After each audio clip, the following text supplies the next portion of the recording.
პასუხი აქვს დაზღვევის სახელმწიფოს ზედამხედველობის სამსახურს კლინიკების დახურვაზე. კლინიკების ქსელმა ჯეო ჰოსპიტალმა თეთრი წყაროში მომსახურების ნაწილზე უარი თქვა. ჯეო ჰოსპიტალი ვენის სადაზღვევო ჯგუფში შემავალ GPI Holding და ირაოს კლინიკებს აერთიანებს. უშუალოდ თეთრი წყაროს კლინიკა სადაზღვევო კომპანია ირაოს ეკუთვნის, რომელიც თავის დროზე საქართველოს პრეზიდენტმა გახსნა. კლინიკა სადაზღვევო კომპანიის მიერ ჰოსპიტალური პროგრამის ფარგლებში აშენდა. არაოფიციალურად საუბარია, რომ იგივე ბედი შესაძლოა სხვა კლინიკებსაც შეეხოთ. TV3 დაინტერესდა, რამდენად მასშტაბურია ეს პრობლემა და ასეთ ვითარებაში რა არჩევანი აქვს მოსახლეობას. დაზღვევის სახელმწიფო ზედამხედველობის სამსახურის უფროსი ლაშა ნიკოლაძე TV3-თან აცხადებს, რომ სადაზღვევო კომპანიებს ჰოსპიტალების აშენებისა და მოსახლეობისთვის 7 წლის განმავლობაში უწყვეტი სერვისის შეთავაზების ვალდებულება სპეციალური უწყებათა შორისი კომისიის წინაშე აქვთ. ლაშა ნიკოლაძის განცხადებით, უწყებათა შორისი კომისია უახლოეს მომავალში შეიკრიბება და თეთრი წყაროში ჰოსპიტალური სერვისის აღდგენის ალტერნატივაზე იმსჯელებს. ორი საკითხი იქნება ძირითადად, მე რასაც ვხედავ უწყებათა შორისის განსახილველი.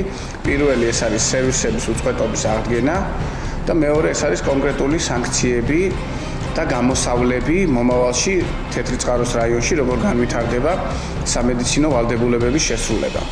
დაზღვევის სახელმწიფო ზედამხედველობის სამსახურის უფროსის განცხადებით, თეთრი წყაროს მსგავსი პრობლემები სხვა კლინიკებშიც არსებობს და ამ ფაქტს როგორც ჯანდაცვის სამინისტრო, ისე სადაზღვევო კომპანიებიც აღიარებენ. ყველაზე პრობლემური კი ეგრეთ წოდებული მთის კლინიკებია. მისი თქმით, შესაბამისი კომისიის მსჯელობის შემდეგ მთის კლინიკების საკითხს სავარაუდოდ სახელმწიფო გადაიბარებს. ანალოგიური პრობლემები დგას სხვა რაიონებშიც. განსაკუთრებით ეს შეეხება მაღალმთიან ან მცირე მოსახლეობიან რაიონებს.